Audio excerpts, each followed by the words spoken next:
Hello everybody, you're watching the Smoking Hot Coffee Show, where we talk to startup founders, cover internet startups, monetization, design, and marketing. I'm joined with... Hey guys, I'm Jeff Pelton and I'm down here in San Diego. Yeah, my name is Amul, I'm in Los Angeles, and so today we had a great interview with Arjun. He's the CEO, founder of ReTargeter.com. So Jeff, tell us a little bit about what do they do?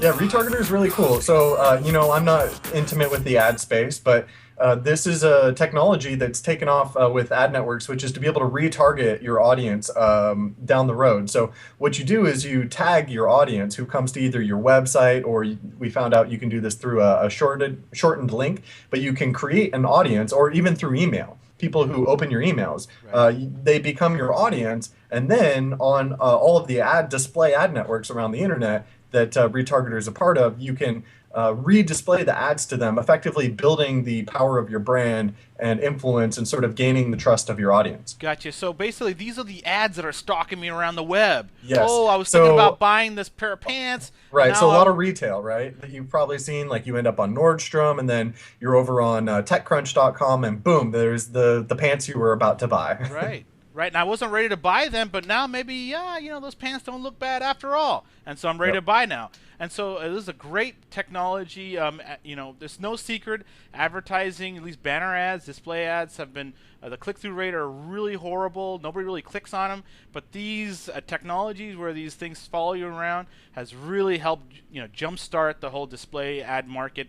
And Arjun talks a little about, some of the tricks there. He talks about how from the normal display ads, you're getting 25 to 50x return on your investment. Clearly, they're profitable now in many cases. He also mentions how he started out bootstrapping this thing. It was just a very small team, and now he's grown up to 40 people, which is really awesome.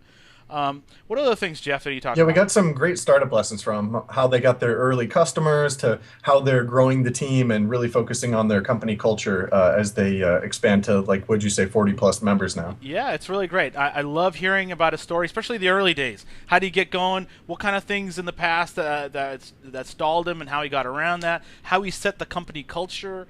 We talked a little about that, and so, anyways, this is a really great one. If you're a startup founder, if you got a website, if you're a small business. Yeah, I mean, again, me being the advertising layman, I think it's great to know how this technology works and how many different facets it can work on. He tells us that it can work now on email and social and a couple other areas. That it's great to see it's evolving. Yeah, it's really amazing stuff. Definitely check this out if you guys have a product or if you got a startup, and of course, money is a big thing. Obviously, getting funded is one big thing, but the next. Hello, everybody. We're back now with Arjun from ReTargeter and .com. So, wow, we've got the moving cam intro. Great. Just getting into a quieter space here. all right. So that's fine. So while you're walking, Arjun, so tell us. We're fighting for the little guy here. You said earlier that you started out obviously small. Tell us about the early days. Like, how long? When did you start? How many people were part of the team? What did it take to break through? Those kind of questions. Yeah, absolutely. So started off, and it was initially it was just me, and it was for the first about 9 months it was actually just myself, and so there we at one point in time we had a couple of interns, and that was all good and fun. Okay. But really for the first 9 months it was mostly me, and then after that we started to get some traction and brought on a couple of very early folks, and because we bootstrapped the company. We had to wait till we had a little bit of traction before we could do that. When you say bootstrap, you're talking about your personal savings account, friends and family? Yeah, just a very small amount from early kind of investors, advisors, folks, and our current rent at our office space today costs more than per quarter than what we raised. So, to give you a sense, it wasn't a lot of money. That's awesome. That's awesome. So, why did you decide to take the gamble? What was it about the ad space? What was your insight? Yeah, so I'd seen retargeting as a technology has been around actually for quite a while, about 10 plus years. Okay. But it was limited really in scope to Fortune 500 companies who were spending north of really 50 to 100K a month. Right. And was limited in scope to the actual networks and ad exchanges that the ads would be shown on. And so that's where kind of had that insight and saw the opportunity where that not only could it be democratized and made available to SMBs from a price perspective, but also made significantly more effective by introducing additional networks, ad exchanges, inventory sources to make it more effective. So really briefly, tell us what exactly is retargeting for those that don't know. Yeah. So retargeting basically solves the problem, which is, hey, I spend a lot of time, money, and energy driving traffic to my site, whether that's done through, PR, events, online media, offline media.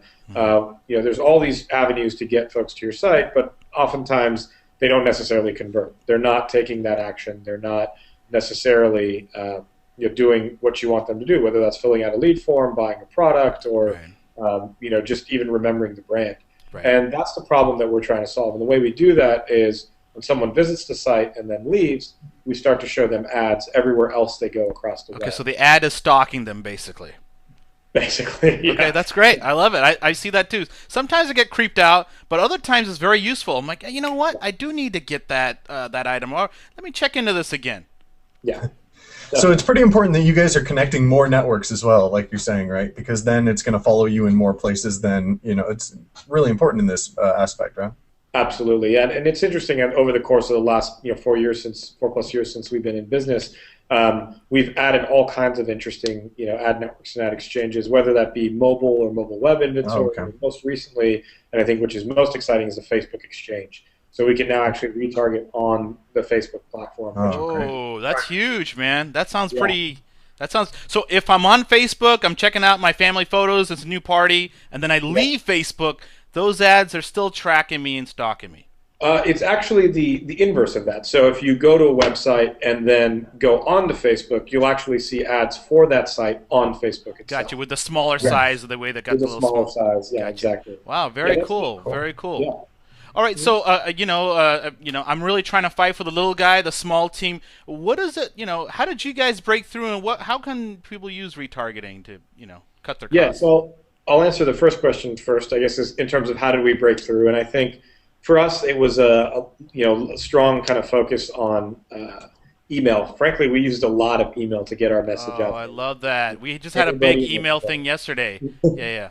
So how did you use email? How did you leverage that?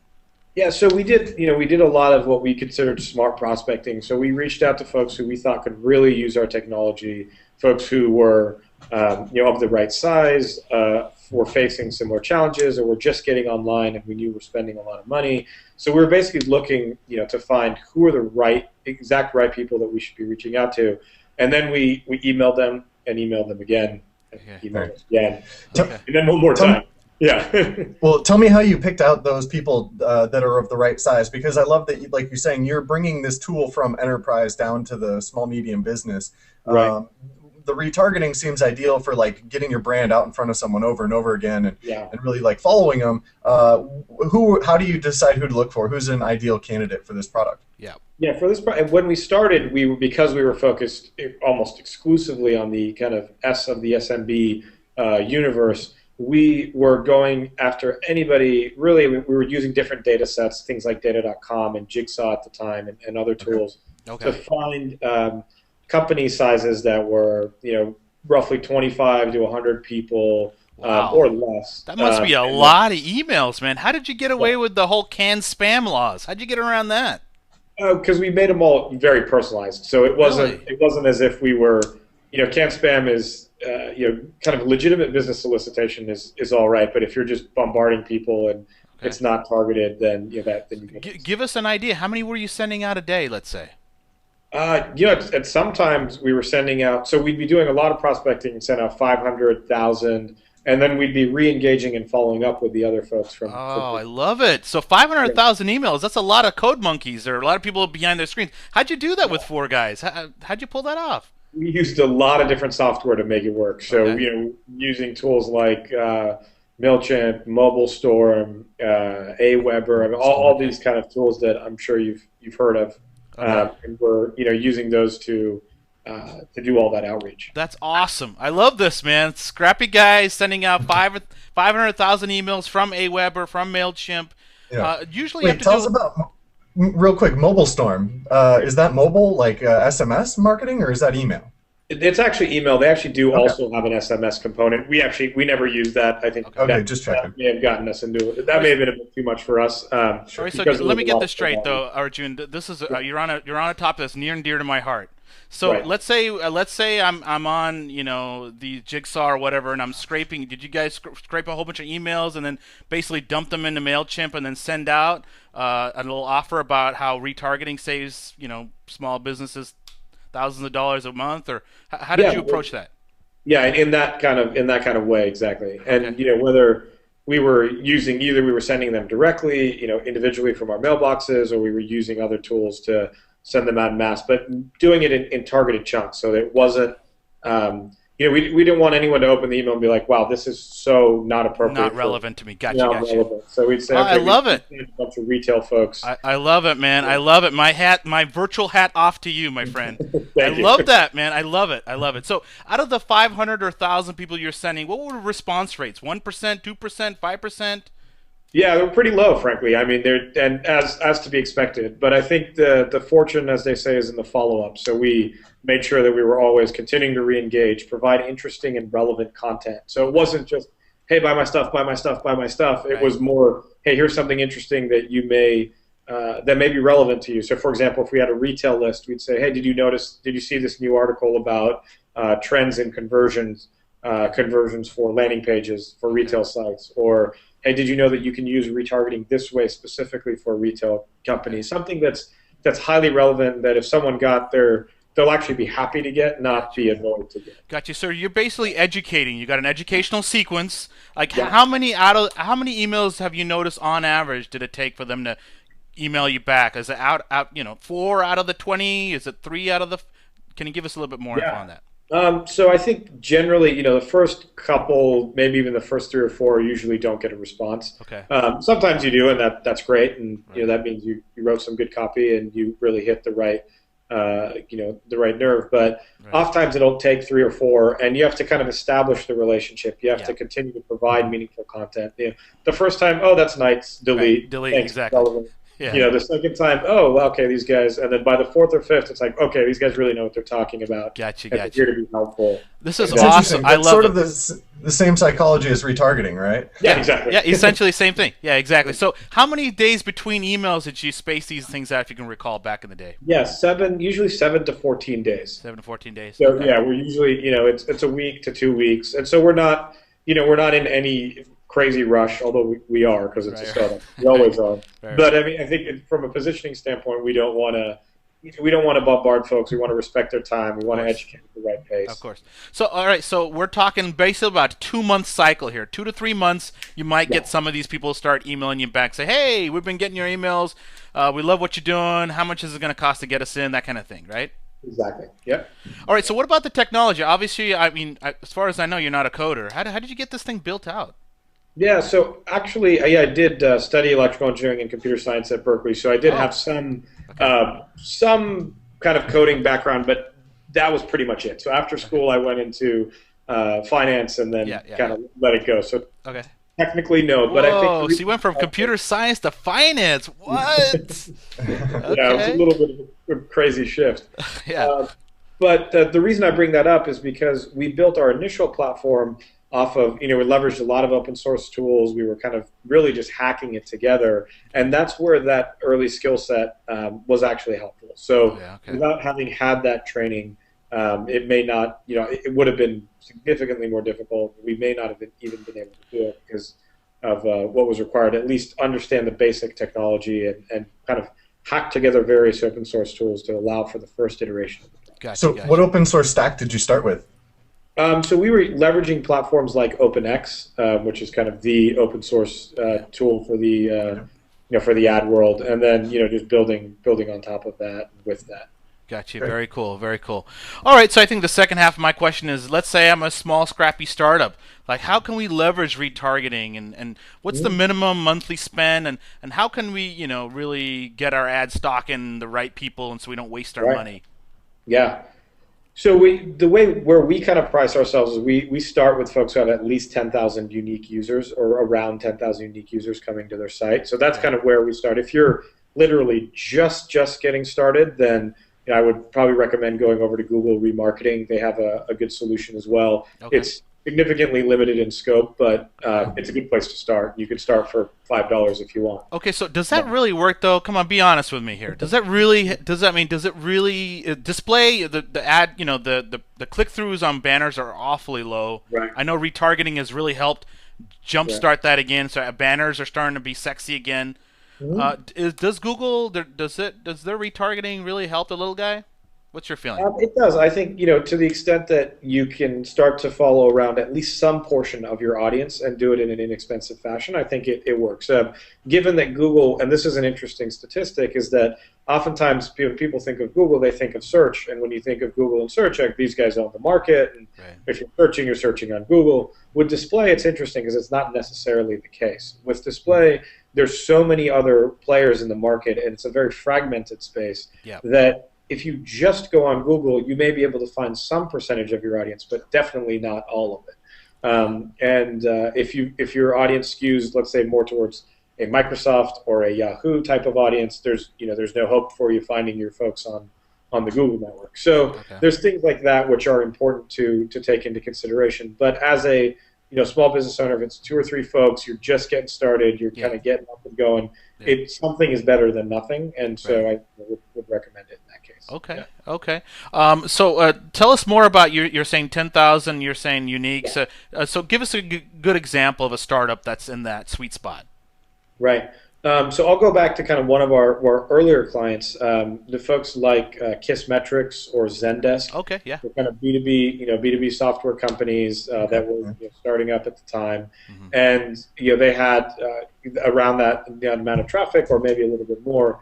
But we were helping them to put the code on their site and get work with us to get the creatives, and then have kind of the most optimal creatives that they could, and really test those. So a lot of A/B testing, a lot of multivariable testing, all kinds of fun stuff to make sure that we're driving as many clicks, conversions, and brand engagement as possible. What kind of conversion rates are we seeing? Click-through rates with retargeting. What's the average nowadays, sir? Yeah. So nowadays it can go anywhere. So I'll start with kind of traditional banner ads, or anyways from 0.01%. 0.01%. 0.01 to 0.05%. Yeah, ridiculously low, right? Really, really low. Yeah. And with retargeting, we're seeing at the very low end kind of 0.15, and all the way up to kind of 0.25% to in some rare cases 0.5%, depending again on how specifically it's targeted. Okay. But it can be anywhere from a 25 to 50x improvement. Yeah, huge difference, massive difference. I'm sort of a layman in this area, but like we were talking about with email earlier, how many emails would it take to get their attention? With retargeting, generally speaking, if I start doing this, how many times am I going to impress upon someone before they click through to me? Yeah, and that's a great question. And so we show roughly 15 to 20 impressions per unique over the course of the month, and we found that to be just the right amount. And I know you had mentioned earlier that it can be annoying if there's too many ads and it's not relevant, and so we found 15 to 20 to be just about the right number. And usually we'll see anywhere between 7 to 15, 20. They're in that range. Folks are starting to remember. They're starting to engage. Like, oh yeah, I've seen that a couple of times. This looks familiar. Or how about the spacing or the frequency with them too? Yeah. Sorry, what was the question? How do you space or frequency the distribution of the impressions for one unique person? Yeah, so for one unique, we tend to do it really just on a monthly basis. So with certain caveats on a daily or an hourly basis. So specifically, that looks like let's show no more than 3 to 4 impressions per day, and let's definitely make sure we don't show 2 impressions on a page, or 5 impressions in 5 minutes, or something like that. Gotcha. Yeah, I was curious about that. And then is there a max too? Like also, like once you give them 50 impressions in a month, like that's it. They're not going to click. Yeah, so we typically don't tend to show more than that 20 impressions per month. Okay. So we artificially cap it. It is possible, if someone wanted to, for whatever reason, to be more aggressive, it's definitely possible. So we've had folks like home insurance or health insurance, or if there's some sort of very specific time frame where you must kind of buy this product by a certain time, then you can actually be very aggressive for 7 days or 14 days and show 25 impressions in that compacted time frame. If if that's something that you want. You have all those options. I'm curious a little bit here, Arjun. Small business owners, the local chiropractor, your dentist, this kind of thing. I don't, are these guys starting to embrace display advertising now? Because a lot of these guys, they're like, oh yeah, people promise us this, people promise us that. None of this shit works. They're very jaded. They're super jaded. They're jaded on SEO. They don't think anything on their site's going to really work that well for them. What's your message to these guys? Yeah, I think ultimately the most important thing is re-engaging with the folks that have been to your site. And so if you are spending all this money to drive traffic to your site, you've got to make sure that you're staying in front of that audience. And really, it's almost thinking about retargeting as more of a branding spend than a direct response spend. So it's thinking about it.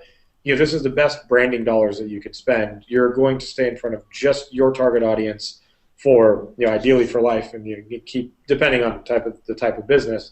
Okay. But if you're a dentist, you want to make sure that your message keeps showing, hey, have you had your appointment yet, or come in for a checkup or something like that. I mean, there's things you can do to make that work.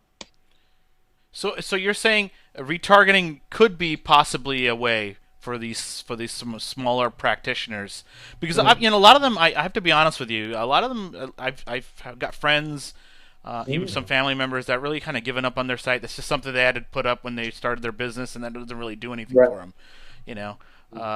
yeah. Well, to be very frank, I mean, some types of businesses are very much word of mouth businesses, and if folks are comfortable with that, then it's it's a decision. I think if you're interested in really growing your practice or growing your business, then it makes a lot of sense to leverage tools like these. But if it's going to be a business where you want to keep steady state, work within the network, keep it relatively small, then to be very honest, it may not be the right solution. But if there's interest in growing the business and growing the practice in whichever way it may be, then a tool like this makes sense. How about you guys? So who are your best customers? Where do you see your growth? I know retargeting is a growing space in advertising technology. You obviously have some competitors. Tell us some more about that. Yeah, so for us, I think growth for us over time, we have moved a little bit up market. So we're working with we're medium and enterprise level clients. Our technology continues to support this SMB community as well, and our account managers do also. So we've got kind of this interesting mix where we're supporting the SMB community with our dashboard and kind of our technology, and then as we continue to innovate and bring forth new interesting solutions to the marketplace, those are things that haven't yet necessarily been baked into the dashboard, but our account managers are working directly with our clients to help make that possible. And so that's kind of where we sit today. And I think going forward, there's a lot of interesting things: email retargeting, CRM retargeting, social plus retargeting. Whoa, hold on! You're going real fast. This is sounding very interesting to me. You told us a little bit already about social retargeting. Yeah, right? Let's talk about these things. These sounds very cool. Yeah. Cool. Yes, I'll start with email retargeting. So email retargeting is the ability to put a piece of code in an outbound email, and then actually be able to retarget the folks that open your email. Oh. So if you're on the wild web, on the open web. On the open web, yeah, exactly. So the use case is, let's say you're sending out a lot of email, and somebody, they aren't necessarily clicking on your email and going to your page, so you can't retarget them on the page, but they are opening your email and they're reading it. Wow. So the act of reading the email is a trigger to then start to show those folks ads over time. Holy cow. So they haven't actually clicked through to your site, but they just opened it up. You can tell they opened it up. So now serve up some banners, start stalking this guy.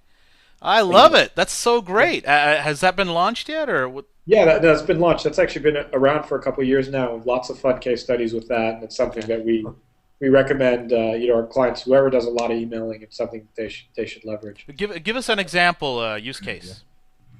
Example use case is let's use any of these daily deal sites, for example. Okay. Just for lack of a better example, but let's say that you're sending out these daily emails for the daily deal sites, and that folks are opening these emails, they're engaging, but they're not clicking through. Right. And maybe they're busy, maybe it's not the right time, maybe they're opening them in the morning and forgetting about them by the afternoon. Right. By putting the code in the site, we're able to then retarget them and say, oh, did you see today's deal, or come back and check out today's deal, because hopefully you'll find them at a better time. Right. And using the Facebook exchange in conjunction with email retargeting is actually really powerful. Oh yeah. Sometimes when folks are on Facebook, they're kind of just messing around and having fun, and oh yeah, I was interested in that. Let me go. Yeah. Wow, that sounds very, very cool. Okay, tell us a little bit more about that social. So actually, so social is about creating audiences. So it's all about using social media as a way to create an audience, just like you would by having someone visit your site, or just like you would by having someone open an email. You can create an audience on social media. And the way that's done is this product we actually just announced. It's called Short Tag, and it's a link shortener that when you use it, when someone clicks on a link, we'll actually drop a cookie, and then it'll take them on to the next page. So basically the idea here is that we can, if you've got a large social media following and people are clicking on your links, you can actually create that into an audience pool that you can then show ads to. Okay, I'm a little confused. So you're saying if I'm, let's say I have a fan page or some sort of business page on Facebook. For let's say for our show, let's say for Smoking Hot Coffee, and we're sharing like awesome startups, links, and great news stories on TechCrunch or whatever, maybe this interview, and people are clicking through, maybe not through our site, but just whatever the link happens to be, because we've shortened it, right? Yeah. And you're saying you guys drop the cookie for whoever's clicked on that, and then we can sort of retarget that person with our banners. Am I getting that right? Yep, you're getting that exactly right. So an advertiser can either come to you and say, hey, I want to target your audience. This may be a monetization opportunity for you guys. Or interesting. Yeah. Or it could be a way for you to continue to promote your show. So if someone clicks on those links, then they're getting put into this retargeting audience. They may never have to actually go to your website or open an email or take any other action, but if they're just engaging with you on Twitter and Facebook, get them. Wow, man! I tell you, this is slick, man. Yeah, this is very slick. Anyone that clicks through, then we could say, "Hey, why aren't you following us over here?" and all this kind of stuff. Make sure that they. Oh, I love it, man! You know what? This reminds me when I go down to Tijuana and all these guys are trying to get me into the club. Come on in, come on in, come on in, and somehow somebody slips in a flyer, and even though I walk away, the flyer's still stalking me. I love it. I love it. This stuff is awesome. So how's that coming along? You guys launched it? You got any customers? We've got a few customers already. We're just starting to get it going. But so far so good. We just officially announced it 2 weeks ago at the AdTech conference here in San Francisco. Okay. Oh, cool. Speaking of which, how was the show, man? What's your feeling?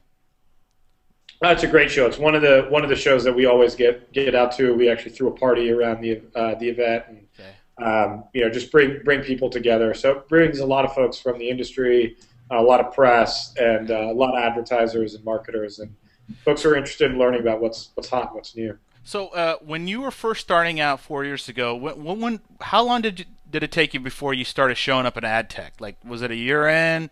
Yeah, it was about a year in. That feels about right. And I think for the San Francisco AdTech, since it was literally down the street, we were at least we got our free expo pass. We signed up early and we wandered the floor and just got a sense for it. But it took a couple years till we actually had a physical presence, and we're now. This last year we were officially a sponsor, and we did a whole bunch of stuff, but it took some time. Gotcha. No, this is awesome, man. It sounds like you're on a little rocket ship there, man.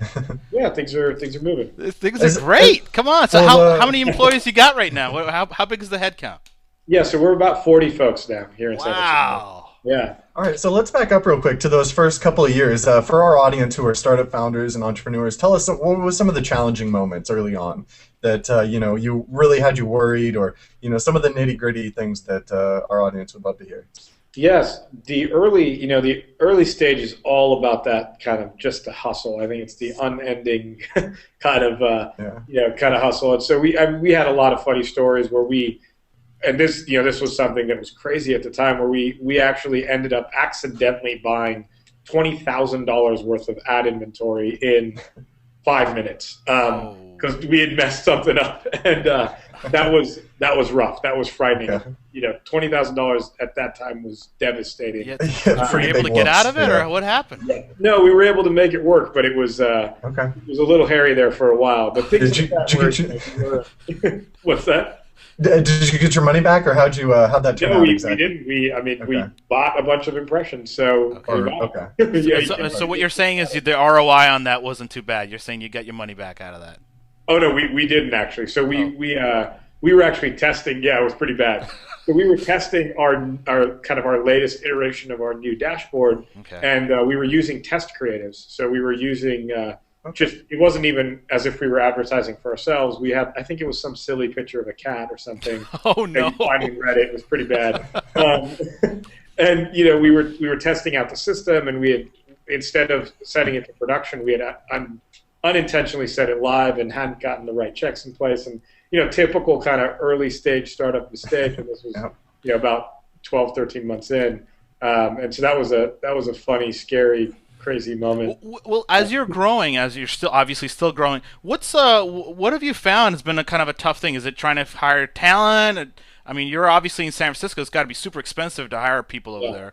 Like, have you thought about distributing the company, having some guys out and and wherever around the world, country? No, I think for us, I think one thing that helped us grow as we have has been really a focus on a really strong team culture.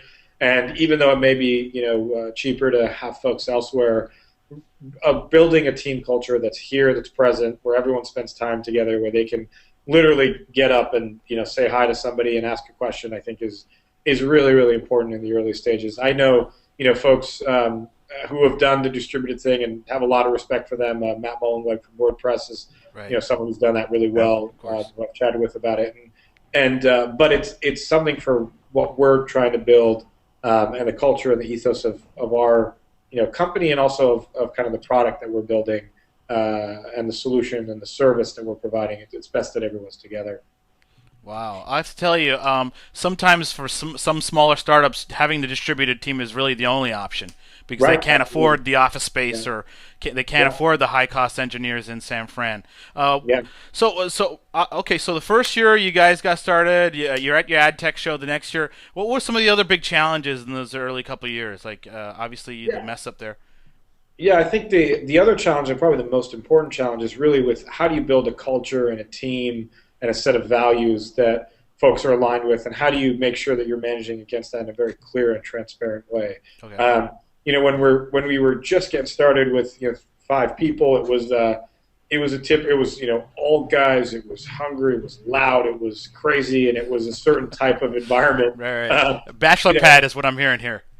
Kind of, and that was what it was at that Right. point in time for whatever reason, and so as that culture changes, as we mature, as we grow, what is acceptable, what is not, how does one get promoted, how does one grow within the organization, what's the rule set that we all choose to live by, and running around and screaming and doing those sort of things just doesn't fly when you've got 40 people, and it's a different makeup of the environment. So the big challenge has been tracking and scaling gracefully, making sure that we continue to live by a shared set of values, but that we grow in a way that allows us to be nimble, but not crazy or frantic. So what are there some things that some suggestions you recommend? Like give us some suggestions. Sure. So one of I think the most important things is to actually have a set of values that you all agree on as a company. And I think for us, we did that I'd say about 12 to 18 months in, and we became very, very clear about this is how we're going to work, this is how we're going to run our business, and that helped a lot. And I think it was good from the perspective of this is how you're going to get, this is how we're going to hire, this is how we're going to. So give us an example on how you hire. So I'll give you kind of our values and then how we think about those when we're hiring. So our values are around respect, focus on long-term relationships, intelligence, humility, hustle, fun, and adaptability. So those are things that matter to us. Okay. And when we hire, we look exactly for those things. So we say, okay, is this person adaptable? Clearly, startups are, it's changing all the time. They're changing, yeah. With change. Are they fun? Are they intelligent? Do they have hustle? Do they have drive, ambition? Do they want to keep growing? Yes. And then most importantly, are they focused on long-term relationships? So are they, non-transactional? Is it about building something that's meaningful over time versus I'm going to sell you this one thing and then disappear? That's something that we Gotcha. That's cool. So are you? So I knew you mentioned, sorry, Jeff, that you were bootstrapped earlier. Have you actually? Are you taking any venture funding? Tell us about that picture. Yeah, so we bootstrapped, and we're, I think, a bit of an anomalous situation in that we haven't taken any outside funding. Wow. We've grown the company, in a completely bootstrapped fashion. Well, listen, man, it sounds like you're still growing. I mean, what if somebody throws a few million at you? You're going to turn them down? Yeah. Nice. Wow. Yeah. I'd love to hear that. That's awesome. Yeah, bootstrap. Yep. So I think if we were to consider, the fundraising option or the exit option, it'd have to be really, really, meaningful and worth it. You brought up exit. So is that what? I mean, you look like a pretty young guy, man. Are you going to try to grow this thing big? Like, you want to be the next DoubleClick? What's your feeling? Yeah, I think that's our aspirations. I think we want to continue to build this to as large as we can. Build it. I think the way the real-time bidded display ecosystem is going, the way that folks are getting comfortable with display, all the data that's possible, all the innovation that we and other folks have done, means that there's a tremendous opportunity for growth. So I wouldn't, want to be premature and sell the company or do anything rash early when there's so much potential, and we have aspirations to well, display advertising, I think, is going to be a rocket ship. I think all these big blue chip advertisers are now coming on board online. Definitely, mobile is a hot space. Tell us a little about mobile. Yeah, mobile, I think, is really exciting. Interestingly enough, about 20 to 25% of our inventory currently actually is on mobile, on the mobile web. So really? That's iPad, Android, and other devices where folks they're surfing, they're going to a page on their iPad and they're getting retargeted on their iPad. So that's happening quite a bit these days. I think it will continue to be a great avenue for display. It's interesting that not a lot of folks are leveraging the ability to target mobile specifically. No, man. This is a Wild West right now. This mobile is the Wild West. So what you're saying is, if I'm on my laptop and I'm checking stuff out, and then I leave the pad and I'm at the park on my iPad, can you retarget me two different, or is that not just yet? So that technology isn't there just yet, although it is in the works. And so kind of building the ability to target someone across multiple devices is really exciting. But just to give you an example of a specific use case that is possible today that folks aren't necessarily leveraging is that if you wanted to, you could target women in New York between the ages of 25 and 35 who are reading an article about finance on their iPad between the hours of 10 p.m. and midnight. That's the level of specificity that's possible today. Wow, that is amazing, man. So when we're going through the ad tech show, I asked many of the vendors, like, what's the hot thing? What's the cheap thing? How can we break through? And for most part, mobile is the cheap clicks, mobile is the cheap views. Is that, would you agree? Yeah, I think right now mobile and the Facebook exchange are probably the places where you would have a strong first mover advantage. I think if you could develop a strategy on mobile or on the Facebook exchange, it's early. It's definitely the Wild West, as you said, and there's a lot of. I like that. Yeah. Me and Jeff are cowboys, so we're gonna have to find some way to get through here, Jeff. So tell us about the Facebook ad exchange. Talk to us about that. Yeah, so the Facebook ad exchange is the ability to show targeted ads or retargeted ads on the Facebook platform. So if you visit a website and then go back to Facebook, you can actually buy ads directly on buy ads directly on the Facebook platform to the folks that have been to your site before.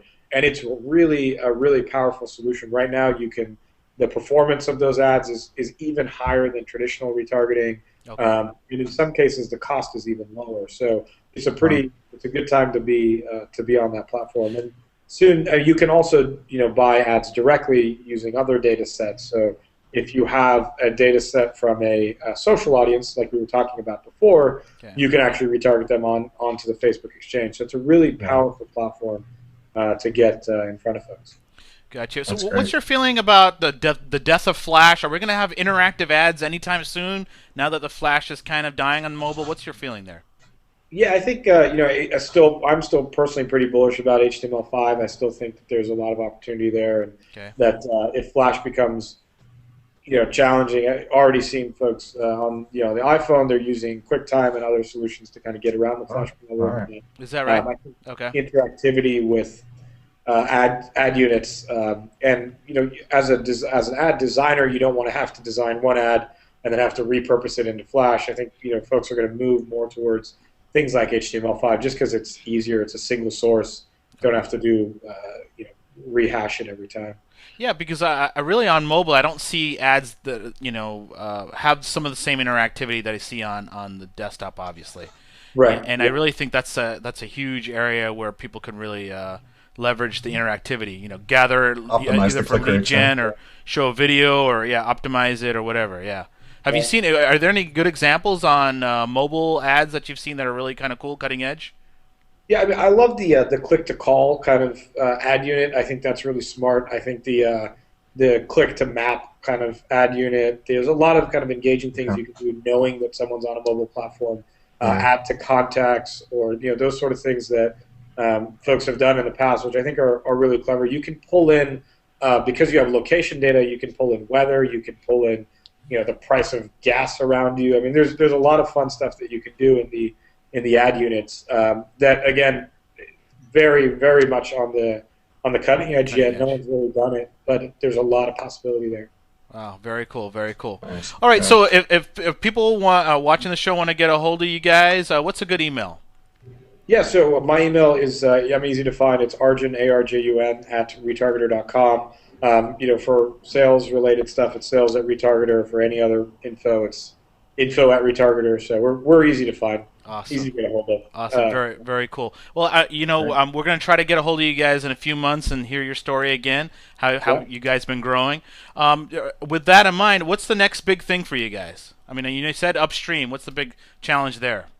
Yeah, so I think the next big thing is we've recently kind of formed a pretty strong agency team, and so we're starting to more formally work with agencies now. We have been for a long time, but we're now kind of developing some real expertise and some structure around it, and we're really excited for kind of the continued growth of that team within our team. So what's the big challenge there? Like, what's the big issue you've been running into getting into these agencies?